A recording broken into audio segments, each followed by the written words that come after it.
Hi, everybody. Thank you so much for joining us today. We have one of my favorite presenters today. You're going to love her. I love her. Mayer Cunningham is a fantastic dynamic speaker.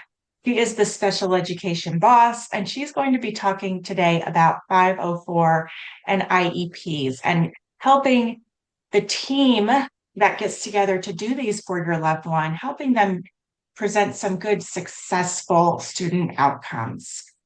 Before I turn everything over to Karen, I do have a couple of announcements and things to tell you about.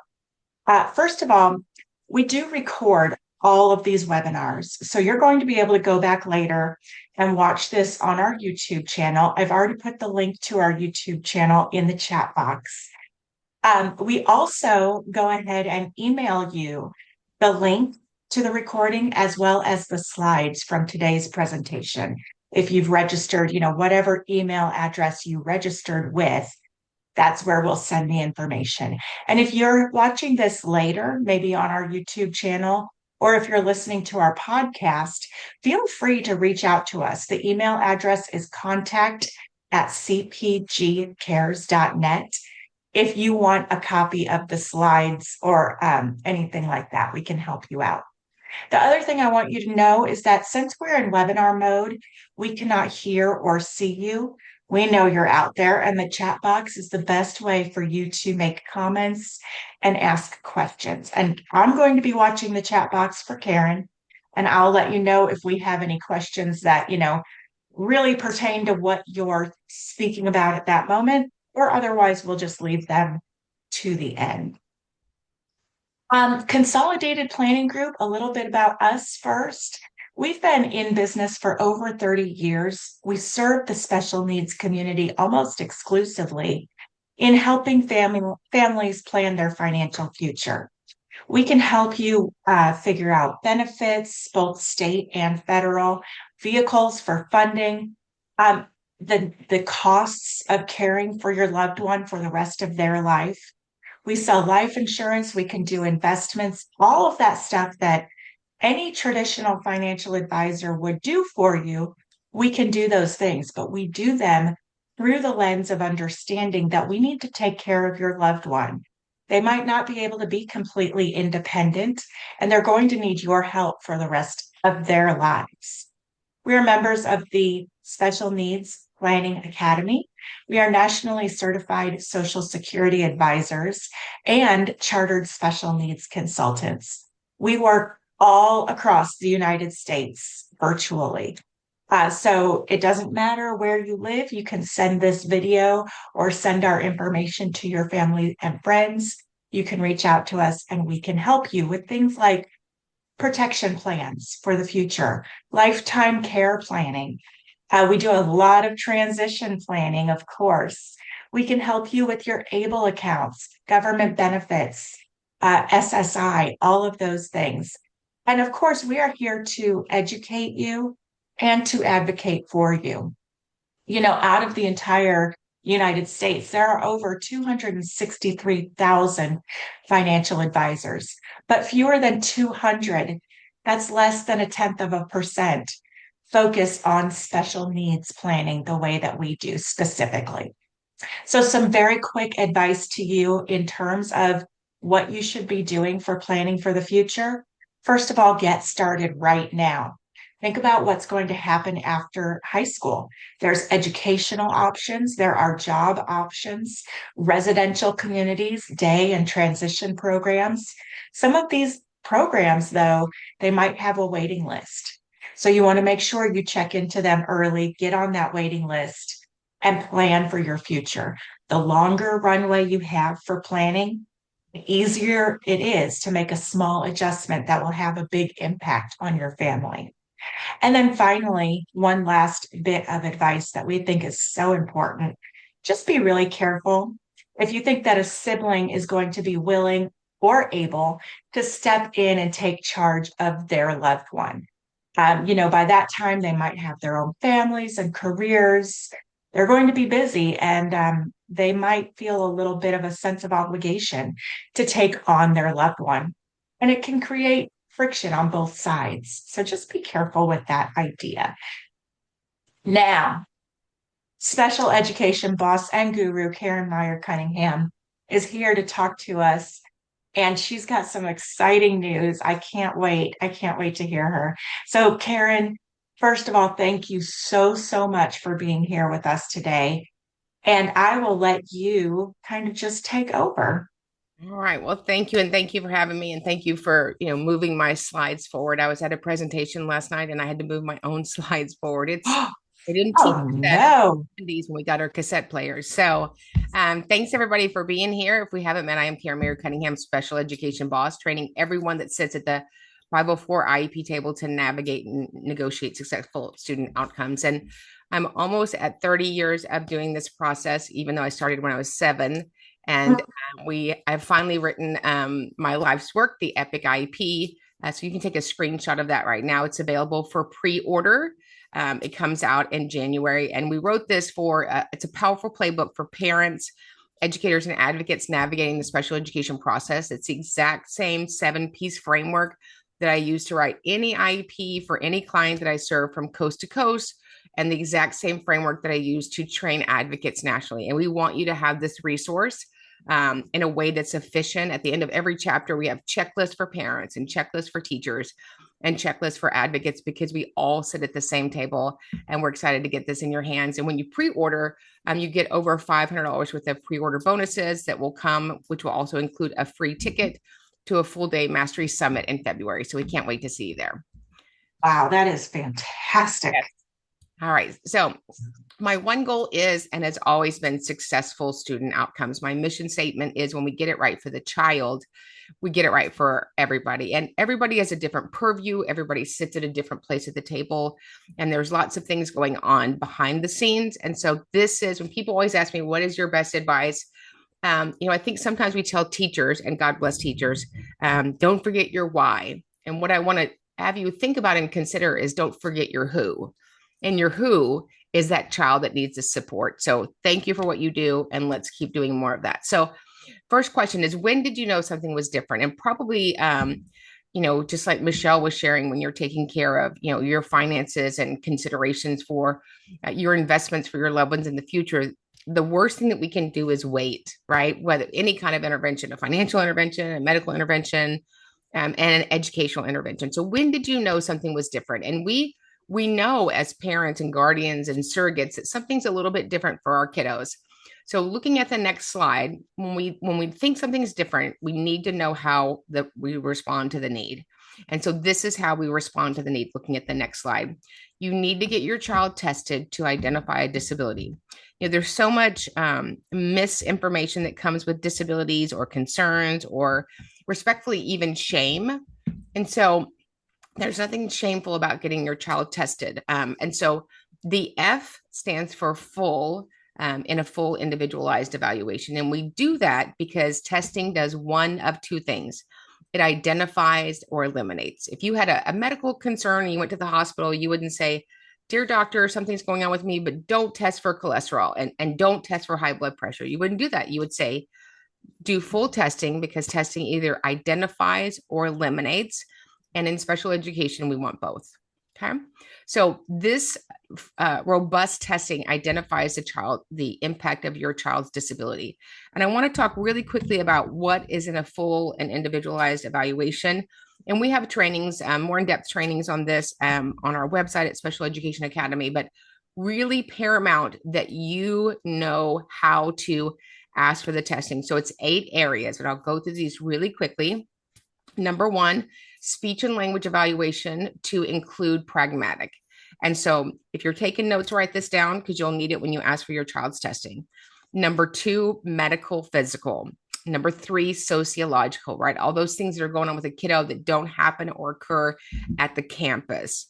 Number 4, a full psychological evaluation to consider any of the 3 eligibilities, rating scales from at least 2 teachers, rating scales from parents, when appropriate, a student interview, possibly counseling as a related service or psychological services, or maybe a behavior plan.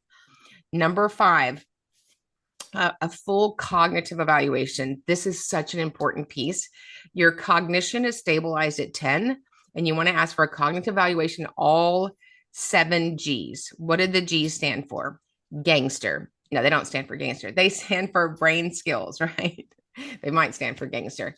I think that everybody in America shouldn't be allowed to even go to junior high till we have this.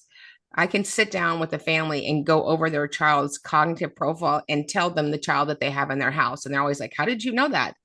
I'm like, because that's the way their brain skills are, right? So you have strengths and you have lower ones. And so that tells us how you best learn and acquire and keep knowledge. And so even if your child doesn't qualify for something in the cognitive area, that will give information to the teachers teaching him. Number six, formal achievement. And so in achievement, we usually test for reading and writing and math. You additionally want to ask for OE and LC, oral expression and listening comprehension, because when you're looking at cognition and achievement, there are 9 specific learning disabilities. 9, not just one, not just dyslexia, and 9. If you don't do all 7 G's and all 5 achievement, you might be missing one of those. Number 7, formal adaptive behavior. What does that mean? How much do I look like my peers? So if your child is 7, how much do they look like their peers in leisure and academics and functional and cognitive and motor, all of those pieces. And number 8, related services, or of course in Texas, we have to be different, related or instructional services. So those are different and additional services that the student might need to benefit from their education plan. Everything from physical therapy, occupational therapy, music therapy, speech and language therapy, in some states, recreational therapy, adaptive physical education, Braille, deaf and hard of hearing, itinerant services, just a myriad that might be available for your student. When you ask for this school to test your child, do not ask them at the pumpkin patch. Do not ask them at Target. Do not ask them in the car pickup line with your window down. Ask them in writing. We do things in writing. And as Michelle knows, if it's not written down, it didn't happen, right? Happen. It didn't happen. And people have good intentions and they mean well, but you want to do this in a legal way so that we're all clear what the expectation and the ask is. And it's a very simple email. I know there's lots of other agencies that give you this very long email, like it came from the United Nations with statutes. You don't need all that, right? Here's the email. Dear staff, this is my formal request for my child to have special education testing. Areas of suspected disability are learning, attention, emotional. Thank you. I look forward to coming in and signing notice and consent. I wouldn't put names of disabilities. Why? Because when you do that, you might limit the scope of what those evaluators will test, right? So let's say that your other child has dyslexia. And if you say areas of suspected disability, dyslexia, then they are going to give you a dyslexia assessment that will not include those other 8 areas. And so we want it done with a full scope so that we can identify or eliminate any educational need. And then that will set up a timeline. The district will have 15 calendar days to respond to your request to either grant or deny the testing. And we hope that they are going to grant the testing. And so once they've granted the testing, let's assume for purposes of this conversation that your child does have a disability. One of 3 things are going to occur. So outcome number 1, your child does have a disability your child does not have a disability that needs additional support at school. So what does that mean? You might have a medical condition of ADHD or diabetes or encopresis, any of these medical conditions, but they don't rise to the level of needing additional support at school. The staff that's in place is able to support your student without additional supports. Outcome number 2, your child does have a disability that needs additional support at school with a 504 plan. So a 504 plan is the Rehabilitation Act of 1973 civil rights law. Just pause there for a second. It's a civil rights law. Notice I didn't say it was an education plan. So while this is used widely from the Kodiak Islands to Miami-Dade County, I would argue, not that I like to argue, it's just a gift I have, that it really wasn't meant to capture all of these kiddos in education. So the 504 Act simply means if you're in public school, if you're, a grown-up working at, Southwest Airlines, if you have a disability, that entity, your employer, that agency, a public school cannot discriminate you and deny your needed accommodations. Okay. And so a 504 plan, probably most of them that I see are just good teaching. If Michelle was the teacher, I don't think I need a 504 plan to have check for understanding. She's not going to go up to Billy and go, you don't have check for understanding. So I can't do that. Right. And so the other thing about a 504 plan that I want to greatly caution you on, and when I say greatly, I mean greatly. In 29 years of doing this, I've had less than one hand of kiddos that needed a 504, less. And because in a 504, there's no teaching, there's no measuring, there's no monitoring, there's no progress gathering. And so if that's solely what your child needs, and there's occasions that that is true, then that would be a 504 plan. Okay. And then number three, third outcome, which is kind of the focus of our conversation today, is your child does have a disability that needs additional support at school called an IEP, an individualized education program. You know, I call special education coaching. Both of my boys are athletes, and we paid for coaches from the time they were in junior high all the way through college. Nobody would think that was odd that you got your son a private coach for athletics.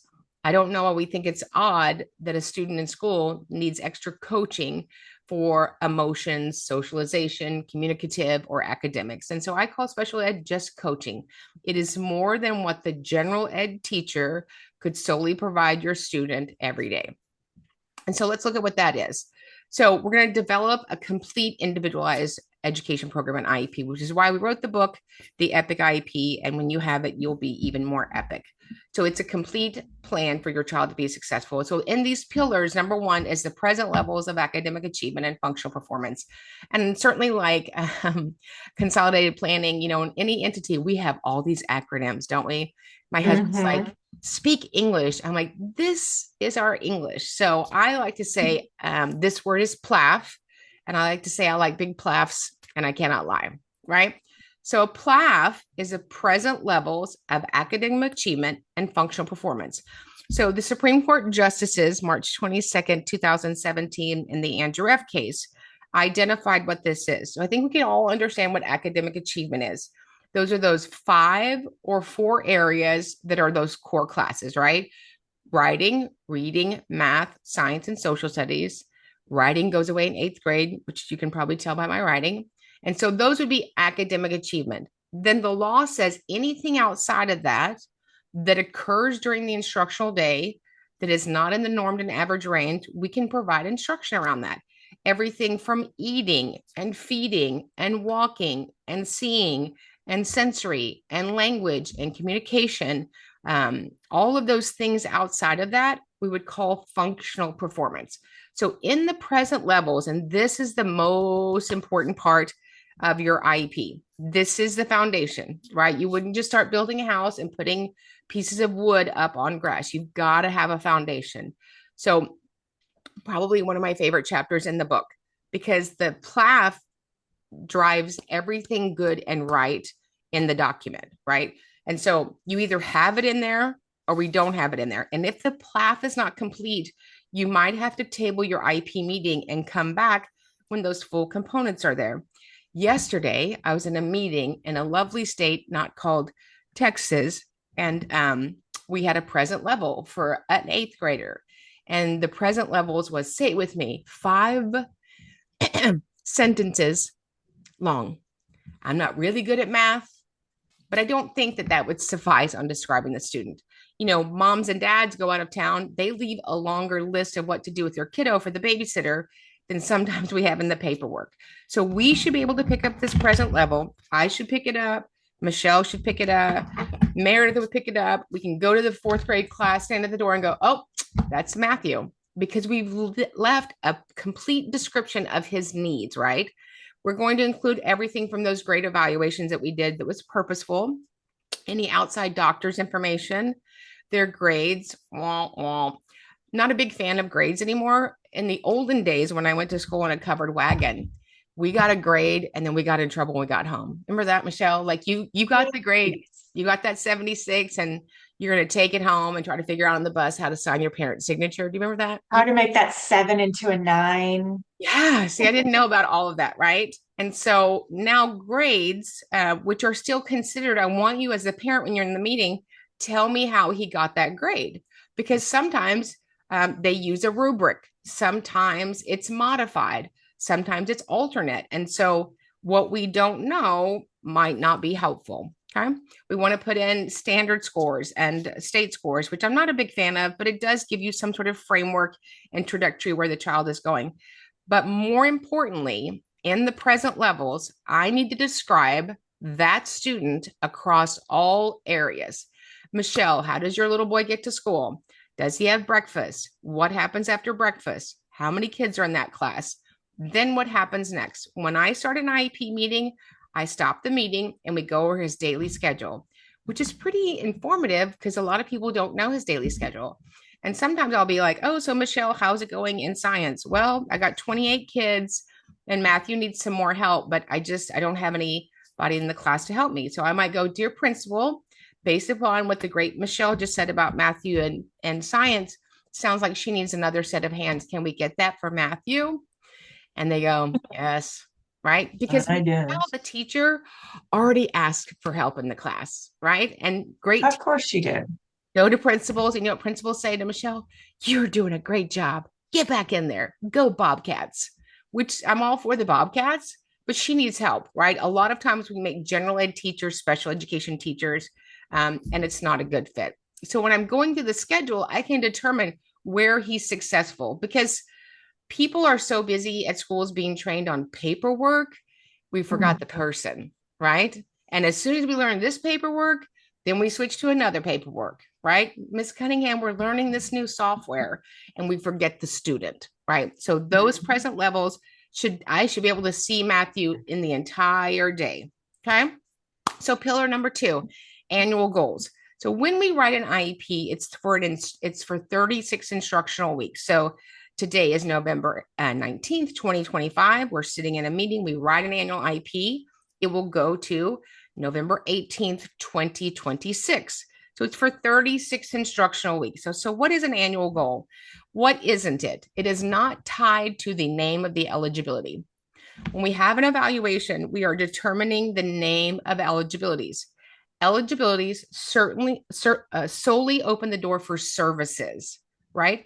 So if somebody's child has autism and speech impairment, we can have reading goals. If you've ever been in a meeting, they go, he doesn't qualify for math.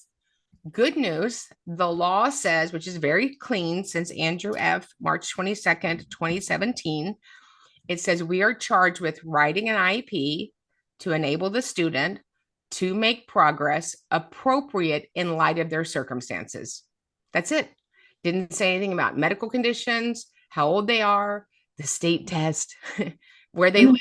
It just said their unique circumstances because the totality of the child are their unique circumstances. So in the annual goals, we've identified in the present levels a deficit. And so in special education, the good news is we do one thing.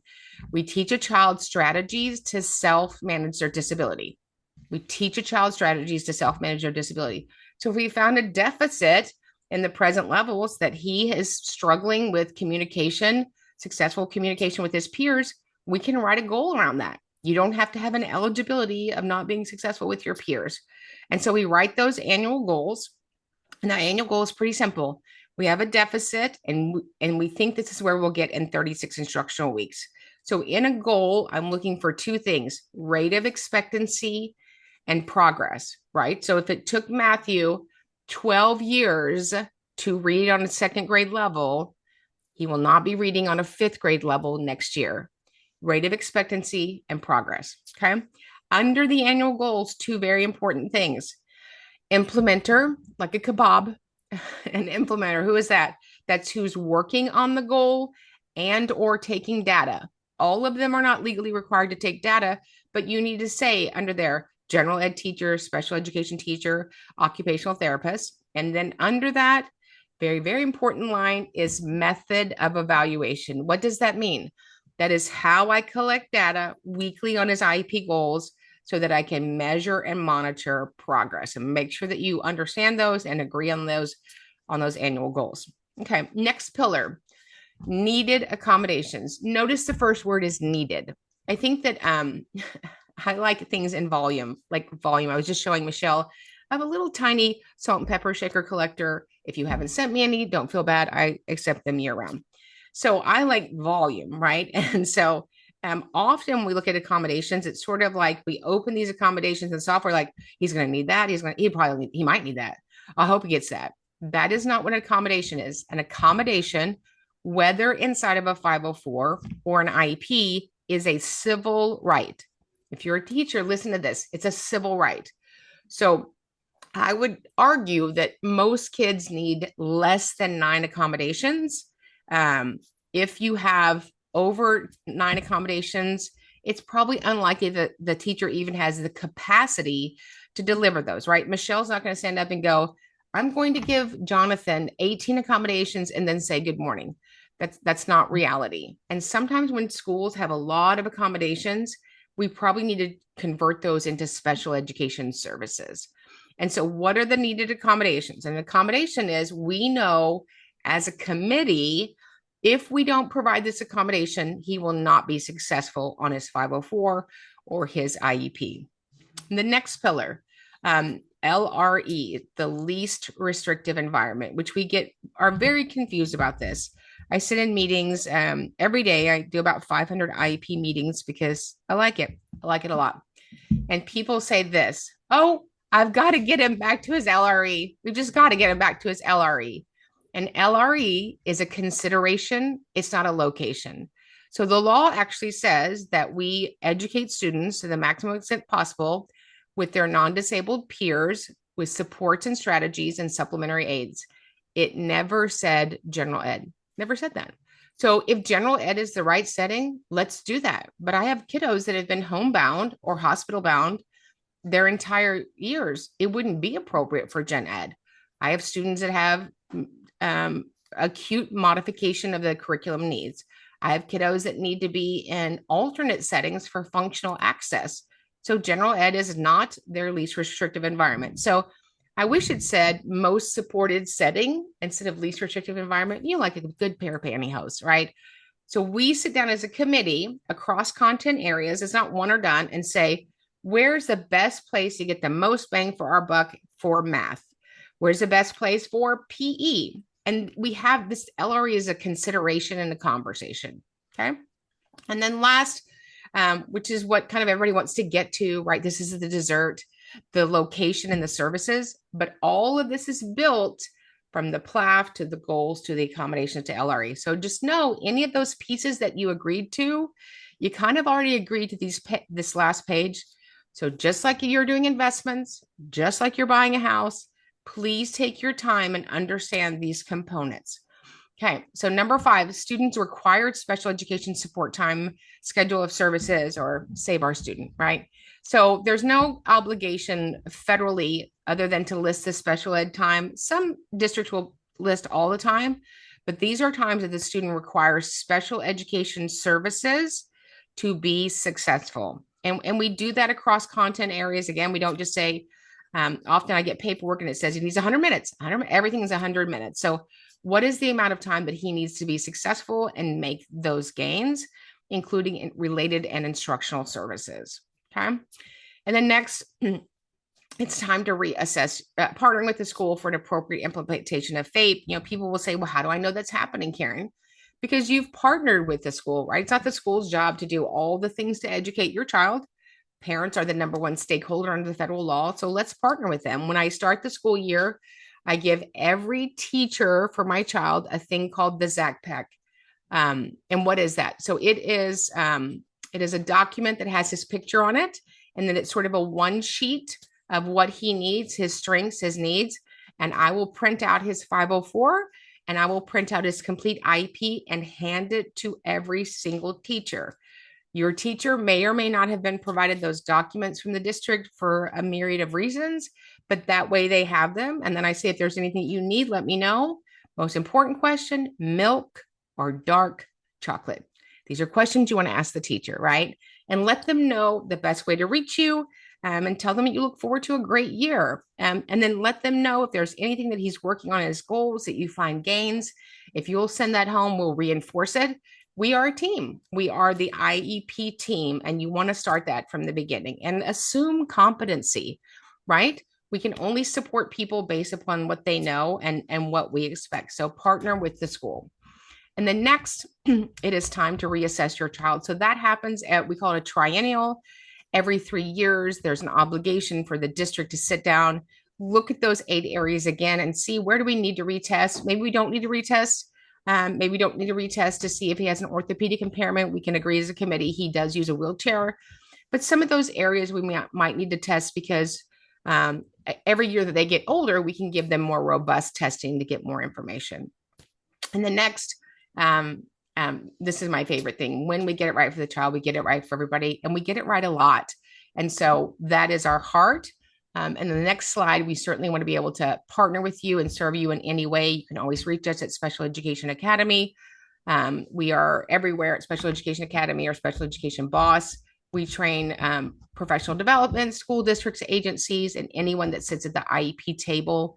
We would love for you to join Special Education Academy, which is every Monday night, live professional development on the federal law. And then we open it up for conversations and questions. Please go download our app, Special Education Academy, where you can get a handful of Karen every day. And then next, we have an amazing podcast. So we would love to.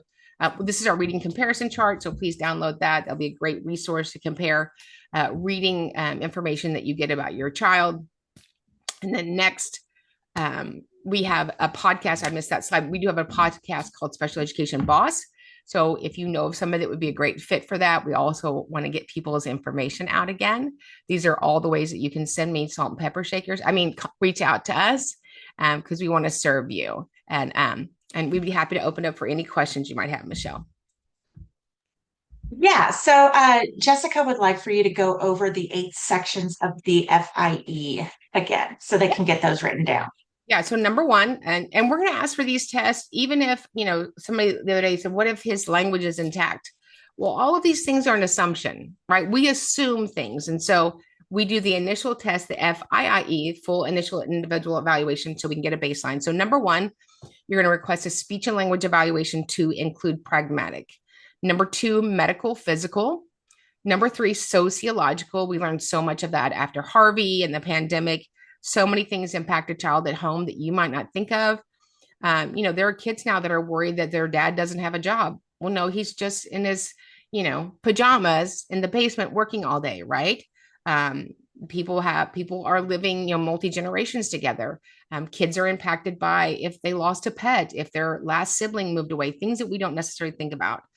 Number four, full psychological evaluation. All of us have behaviors. Every human does. So we're looking to see if any of those behaviors impede their learning, which would include, rating scales, assessments, considerations of the 3 neurological conditions, ADHD, emotional disability, or autism, counseling as a related service, psychological services.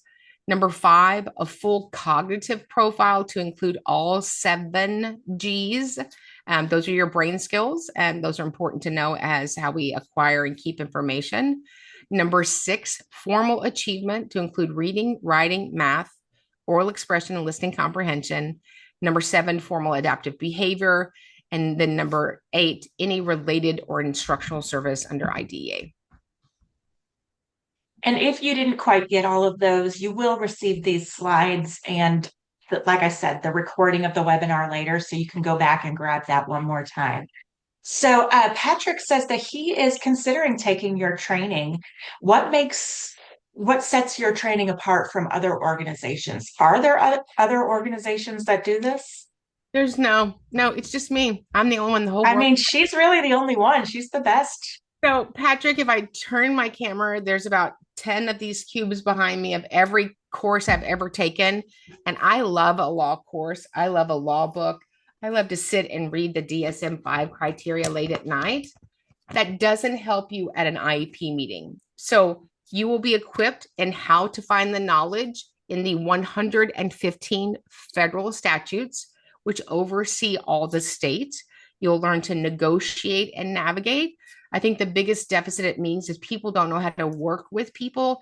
They don't know how to overcome an objective with facts. We make IEPs based on data. Most meetings are driven on emotions and feelings, which are great at a pep rally, not so good when writing an IEP. And you will be fully equipped to go forward. So our 2-day training, you'll be ready to be an advocate. You get the recording, and then we have a 6-week mastermind for people that want our protocols and processes. But the training is life changing. It's unfortunate that school districts, have teachers come back a week early and they teach them to set up their room, put up the bulletin board, and go tornadoes, right? And I would have thought in the 90s when I started this that if you were a special education teacher, that your school district every year gave you updated special education law teaching. Doesn't happen.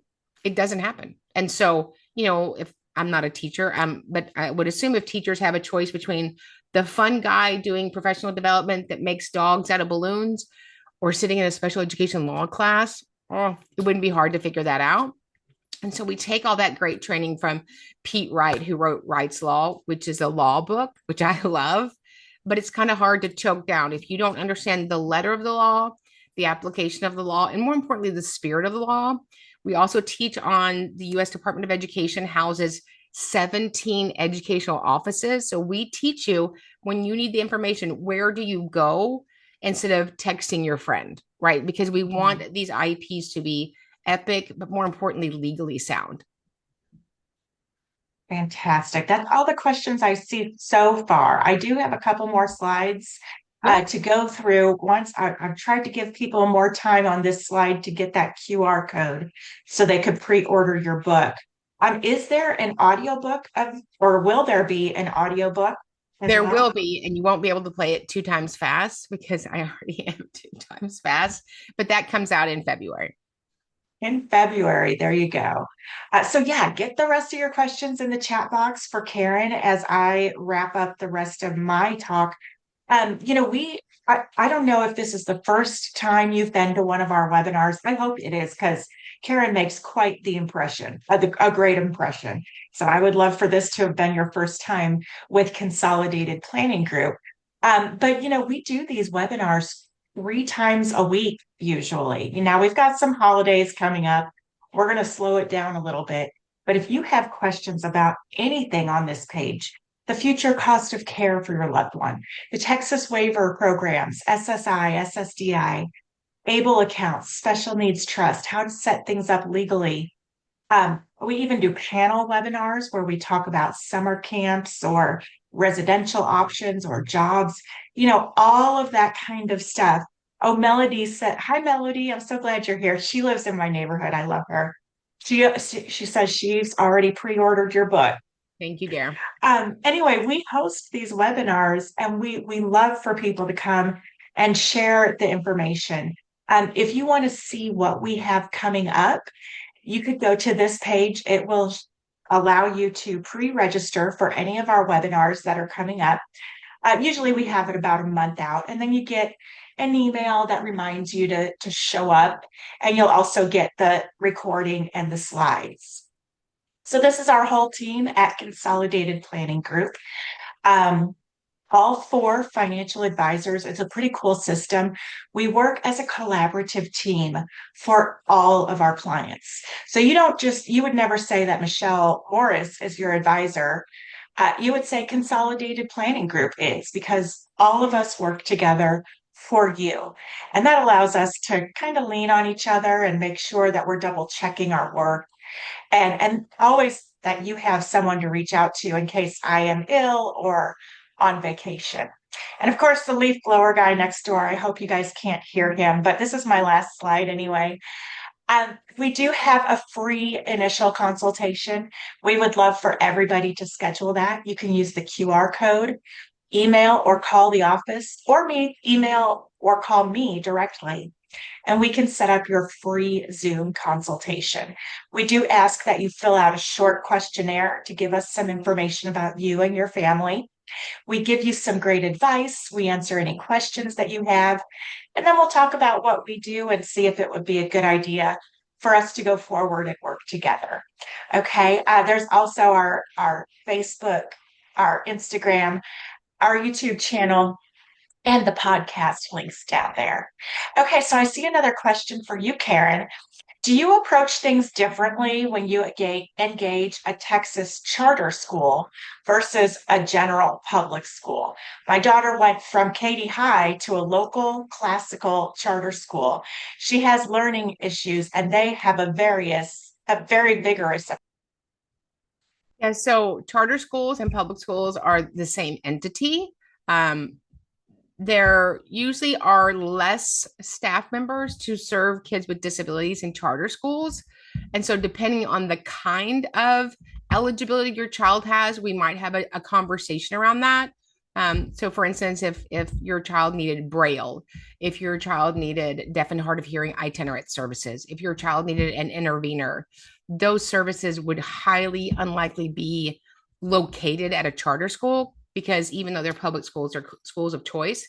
But yes, I think you said dyslexia and math. My approach is the same. We are going to get in here and we're going to work together for this amazing cherub to continue to be ridiculously amazing. Absolutely. So, although private schools don't have to utilize the IEPs, there are service plans. So, what are your thoughts about the upcoming education savings plan vouchers, and how that might work with special ed students? Do you think that $30,000 for special needs students would be helpful? So that is a big question, which I That is a big jump, topic. jump right in the middle of. So a third of the 100,000 vouchers going out. So let me just give you some math. And the only math that I really know is BOGO. There's 5.5 million children in Texas. It's 100,000 vouchers. So the $30,000 voucher, would that be helpful? Absolutely. But then that pivots everything. Can Michelle drive that child to that school? And unfortunately, in America, in New York and Montana, there's very few special education private schools.